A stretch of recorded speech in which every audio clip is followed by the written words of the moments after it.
förra avsnittet så låg vi förtöjda i Lövstavikens gästhamn i Falkenberg. Det är en hamn som verkligen lever upp till alla mina förväntningar. Här finns allt man kan önska sig, men framförallt den där känslan av att vara genuint välkommen. Sen blev det en lånad cykel in till centrum och ett besök på vårdcentralen. Ett oroligt hjärta behövde få ett svar, men efter ett EKG så kunde jag lämna mottagningen med ett lugnare sinne. Tillbaka i hamnen så hann vi också med ett besök på den långa sandstranden. När morgonen grydde så kastade vi loss och satte kurs mot Anholt. Prognosen lovade fin vind och den svek inte. Ju längre vi kom ut på Kattegatt, desto bättre fylldes seglen och Solia tog långa mjuka steg över vågorna. Och det blev en sån där segling som man hoppas på men sällan får uppleva. Med vinden i ryggen och kursen stadig nådde vi till slut Anholt.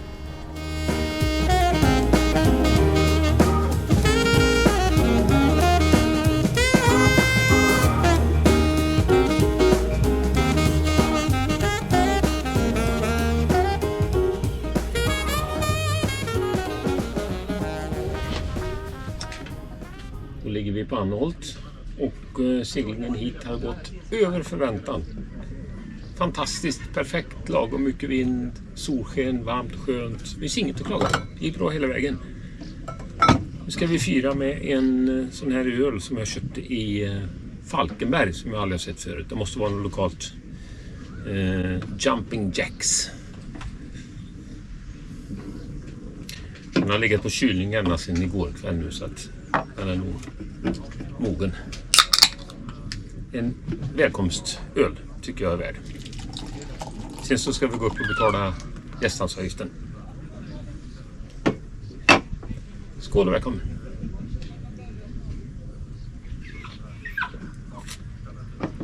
Och det var en frisk öl.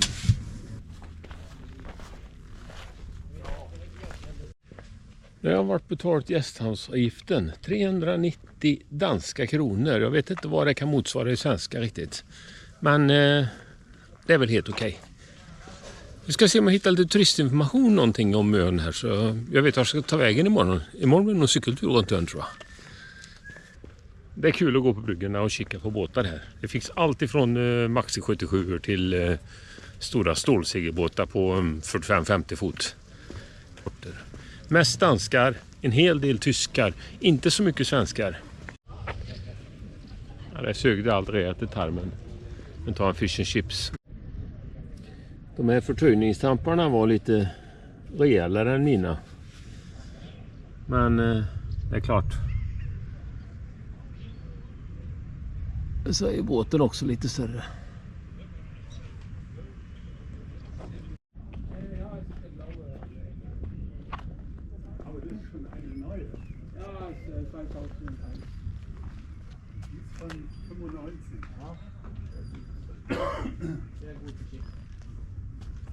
Sehr gute Patente, sind das Genato? Wir haben einen Ochsel. Das ist so ein Parasailer. Den habe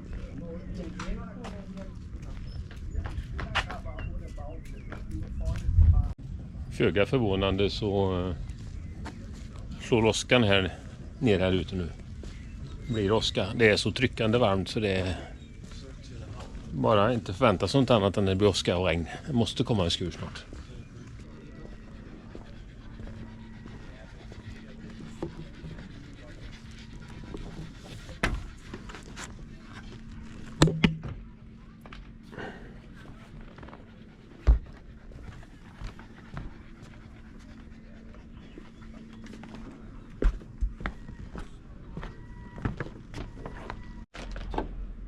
Jag till och med skämma bort mig själv med lite chips. Den här påsen har stått i båten så också hemifrån. Det är bra. Det är karaktärstarkt. Tycker jag. Och första var ju en Jumping Jacks. Lite bitter men fräsch öl får jag säga. Nu ska vi prova en Grumpy Rose. Nej, Grumpy Goose. The Grumpy Goose. Hur är en gås när han är grumpy? Nej, här var ju en bra broschyr jag fick tag i. Här fanns det ju lite karta på den sidan och lite ställen att besöka på andra sidan här. Så det får vi nog ta oss runt imorgon. Härliga sanddyner verkar det finnas. Långa, stora sanddyner. Skål och välkommen till Anot.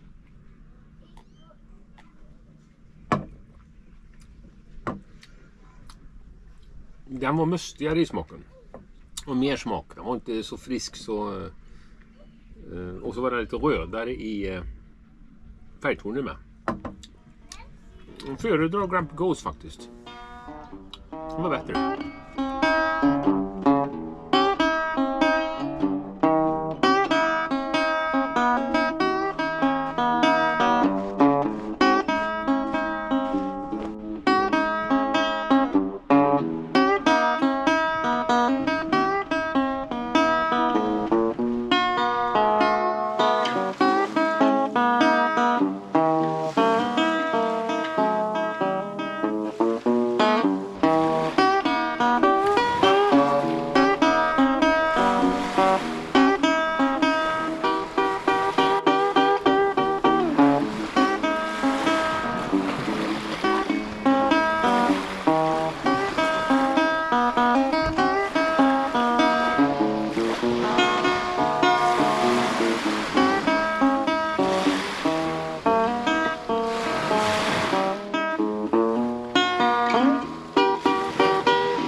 Klagar då.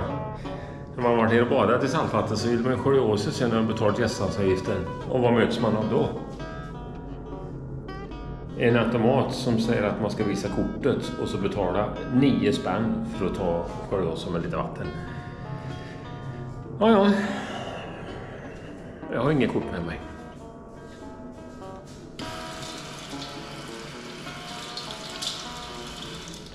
Det blir en sån här raggardusch.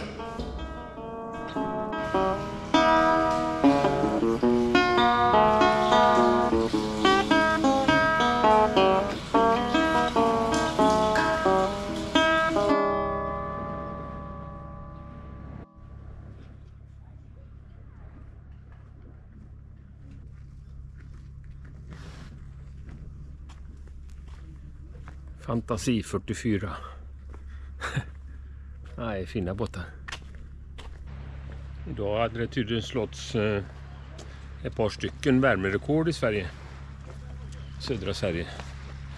Och jag förstår det. Här är ju alltså ljummet. En riktigt skön kväll.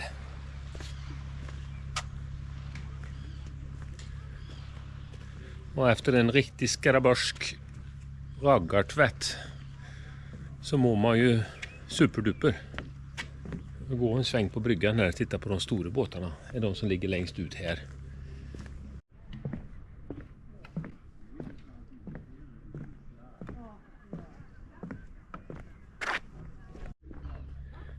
Där låg faktiskt storebror till min båt, en Afrodite 42. Fina.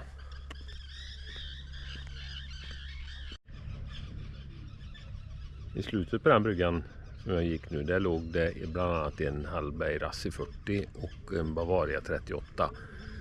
Och efter att ha gått förbi alla de stora båtarna så såg de ju nästan ut som små tvålkoppar, de där två. Vilka ofantligt stora båtar ligger här. Här fram bakom här. Här ligger en Hallberg Rassi 50. Kanske är för stort för mig.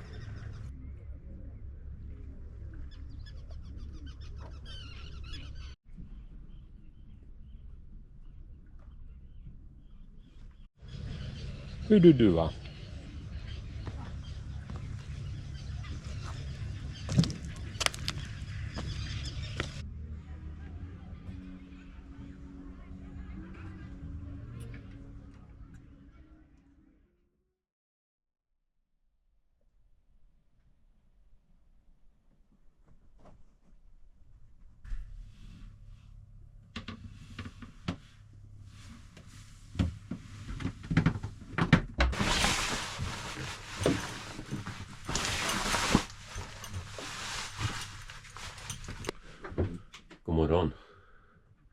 Vilken tur jag har. Jag låg i natt och jag gick och la mig vid 11, halv 12 någonting. Och musiken här borta på det här partystället, det höll ju på långt in på natten. Det sista så hörde jag bara trummor, dung, dung, dung, dung, dung, dung, höll på så här hela tiden. Inga problem för min del, jag har inte ont utav det, men jag var förvånad över att det var de där trummorna på slutet som bara höll på och slog. Sov gott. Sen hörde jag att det började regna. Det började droppa. Och det är ju perfekt. Jag har ju tänkt idag att jag ska gå lite rundtur på Anholt och se mig omkring här hur det ser ut. Och då är det väl bättre att det är lite småmuligt. Det behöver inte regna, men det kan ju dugga lite, det gör ingenting. Men det är mycket bättre än att det är soligt och jättevarmt som det var igår.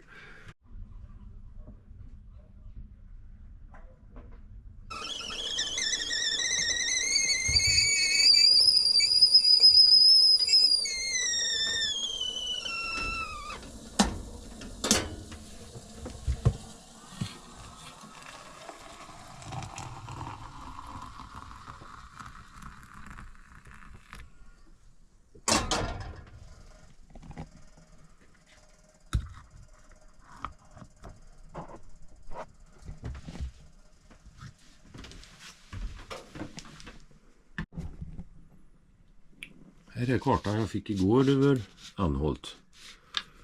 Vi är ju här uppe nu och det finns flera turer här. Man kan gå väststrand ner till södra delen här. Man kan gå Flaket kallas det här uppe. Här är staden. Det är tydligen 150 personer som bor på ön. Men sen finns det en promenad som går här genom öknen. Hela vägen upp till fyren här uppe och tillbaka på andra sidan, och man kan göra avstickare ner till den här långa stranden som heter Packhusbukten. Den här turen är 1,8 mil, alltså 9 kilometer åt vart håll. Orkar jag det? Jag funderar på det. Nu ska jag packa med mig väldigt lätt packning. Det är bra när mulet inte är för varmt. Dricka, finns ingenting på vägen och inga toaletter, ingenting sånt. Inget vatten. Jag packar en lätt packning och så ger mig iväg ut här. Får vi se hur långt jag orkar.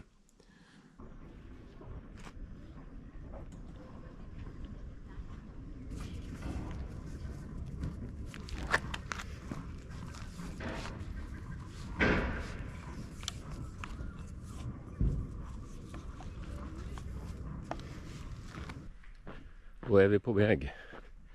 Lite point of no return. Men så är det naturligtvis inte.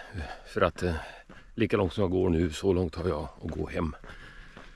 Det är ingen rundslinga utan det är fram och tillbaka.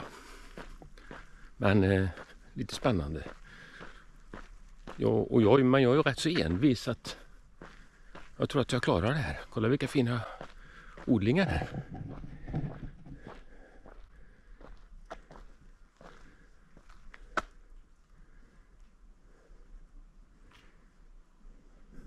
Där ute ligger det en båt på tankar.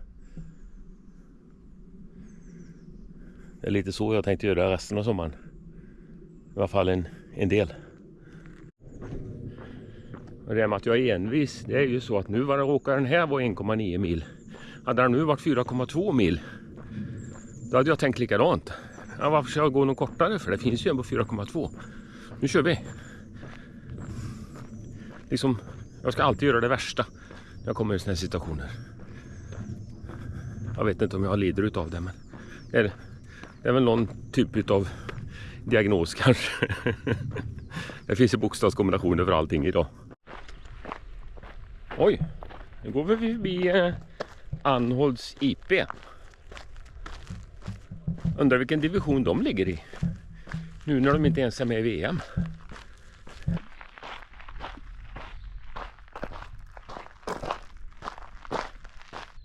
Jag har kommit ut till Anholts flygplats. Jag vet inte om de har asfalt eller om det är gräsflygplats. Jag ser ingen asfalt. Men de har lagt ut sand hela spåret som man ska gå, det är djup sand, som att gå på en sandstrand med djup sand. Så det blir väldigt jobbigt. Och man ser att folk går inte där, utan folk går vid sidan om och trampar upp nya stigar bredvid istället. Jag kunde inte ha valt en bättre dag att göra det på. Jag börjar till och med slänga lite av duggregn nu. Och det är ju bara skönt.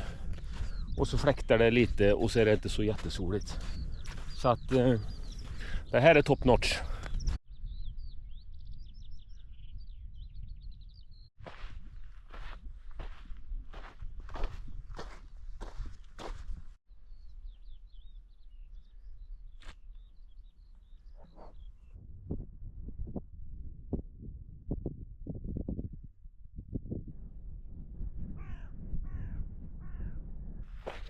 Nu har den här stigen blivit lite bättre att gå på. Inte så mycket djup sand, så att nu går det lättare att gå här. Men hoppas det håller sig så här nu hela vägen och att det bara var i början som det var så jobbigt. Det står 30 på skylten här. Jag har stegat till ungefär 50 meter mellan varje skylt. Det innebär att vi ska gå till 160. Jag vet inte om det stämmer. Jag tycker det ser ut att vara 100 meter mellan varje skylt. Jag får stega en till. Jag använder lite av mina gamla golfkunskaper. Man stegar på golfbanan och ett lite uttänt golfsteg är ungefär 1 yard. Och så får man lägga på 10% ungefär. Då får man i meter. Och jag kom till 87 steg. Det innebär drygt 90 meter, 95 meter. Så det är 100 meter mellan varje stolpe. Jag räknar med till 8 kilometer, de mäter ungefär. 9 kilometer totalt ner till hamnen kanske. 8 kilometer, 100 meter varje dag och så ska komma till 80 alltså. Och nu är vi framme vid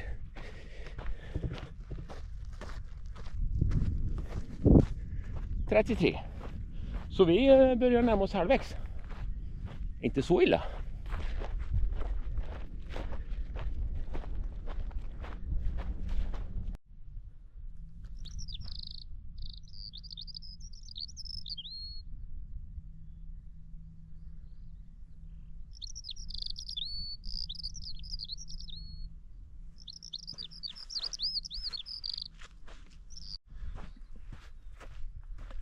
Nu kommer solen fram och sticker på också. Det är dubbelt så jobbigt. Jag tänker om jag ska behöva gå tillbaka emot solen hela vägen sen. Kommer det bli varmt. Ser ni kullen längst bort där? Det känns som att det är en bra bit att gå dit. Sen vet jag inte om jag är framme när jag kommer dit heller. Men vi tuggar på. Upwards and forwards, som de säger.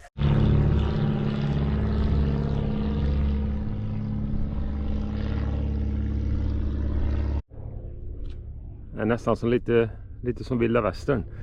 Första kullen här går ju bra, men ser ni långt där borta? Där är det mer kullarberg. Är det dit jag ska tro, då är det långt. Vad är det för blå spår som är här? Hela vägen.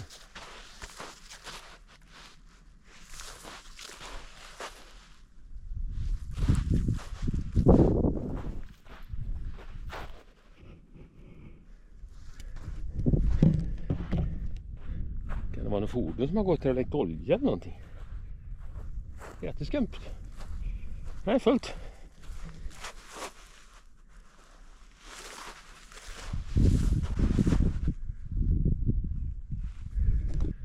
Jag tror att det är någon typ av larv och något slag som färgar så där. För att i varje sån här blott så ligger det en liten korv liksom. Som ser ut som det kan vara någon död larv eller någonting. Titta här.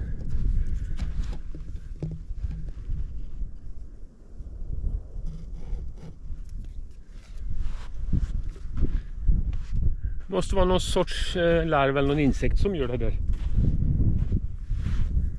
Ja, skumt. Ja, kul.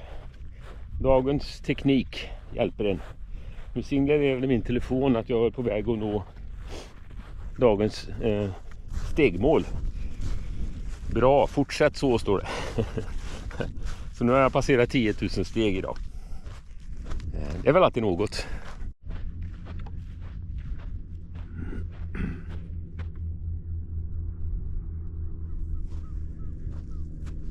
Jag ser fyren bort i diset långt bort i fjärran.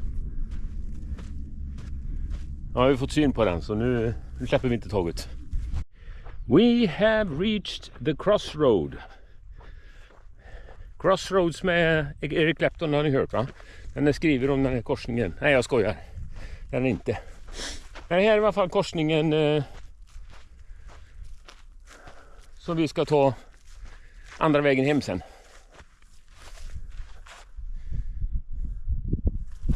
På vägen hem då går vi den högra. Så blir det lite roligare. Det kommer nog förmodligen att se nästan exakt likadant ut. Och inte det kortare heller. Men det känns mentalt bättre att gå den.